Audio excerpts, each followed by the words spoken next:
Hello guys, welcome back to Tactical Trafford, and we are still in the spirit of celebrating Manchester United 2-1 win against Brentford. And as we all know, we definitely need 3 more points to qualify for next season Champions League. This is definitely going to be a huge boost for Manchester United. And so in today's video, we are going to be running through Senin Lemans, we are going to be running through Casemiro, we are going to be running through everything concerning Manchester United. I want you guys to like, to share, to subscribe to Tactical Trafford, to keep on the notification bell, because we are going to be going into a very serious part of the season where we will discuss all the transfers of Manchester United and basically everything concerning the Manchester United ownership. So I want you guys to turn on your notification bell. Stay tuned for more videos from Tactical Trafford. Let's dive into this video together.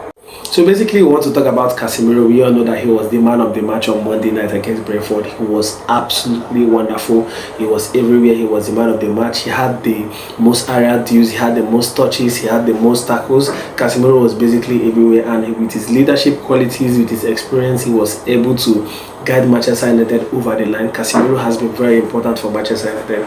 And if you look at the number of years he has been in Manchester United, he has been in Manchester United for what? I think for 4 seasons now, and he has really had like 3 good seasons, and he had like not so good season, I think, under the second season he was at Manchester United under Erik ten Hag. The season Manchester United came 8th, if I'm not wrong.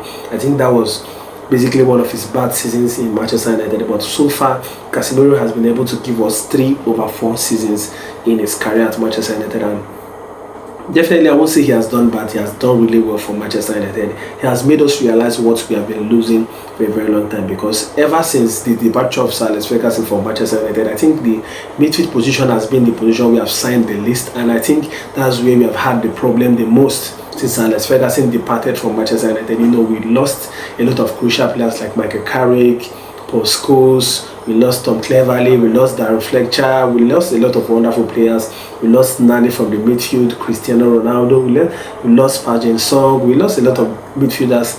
And Manchester United has been really struggling, and we have not really had a lot of good midfielders ever since the departure of Sir Alex Ferguson. Probably Paul Pogba, Andre Herrera, these are basically a few good midfielders Joao Mata that have had. But Manchester United had not really had a very good defensive midfielder ever since the departure of Park Song or Michael Carrick from Manchester United.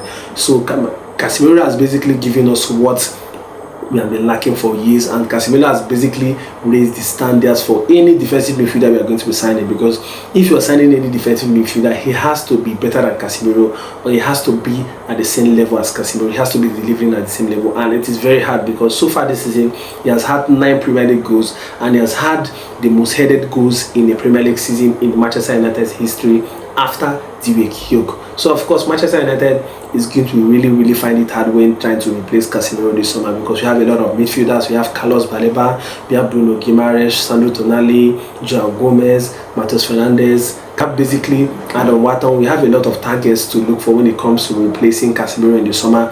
But which midfielder is Manchester United going to sign that is basically going to replace Casemiro in terms of his heading ability, his scoring ability, his shooting ability, shooting technique, leadership, mentality? He's basically a player that can take you to win a cup trophy. He scored the goal when Manchester United won the Carabao Cup against Newcastle. He was basically the leader on the pitch, and this is definitely one thing Manchester United should be looking at when we want to buy a defensive midfielder. And that is why I've been saying on Tactical Trafford that one of the targets that I'll be looking to replace Casemiro at Manchester United should be Bruno Guimaraes, because Bruno Guimaraes has the mentality, he has the zeal to really do well. Bruno Guimaraes is very talented. He can score with his head, he can score with the outside of his boot, he's very good in passing. So basically Bruno Guimaraes is definitely a player that I would really want to replace Casemiro. And just like we saw the news like 2 months ago when they said Casemiro actually said he would want Bruno Guimaraes to replace him to be his heir at Manchester United.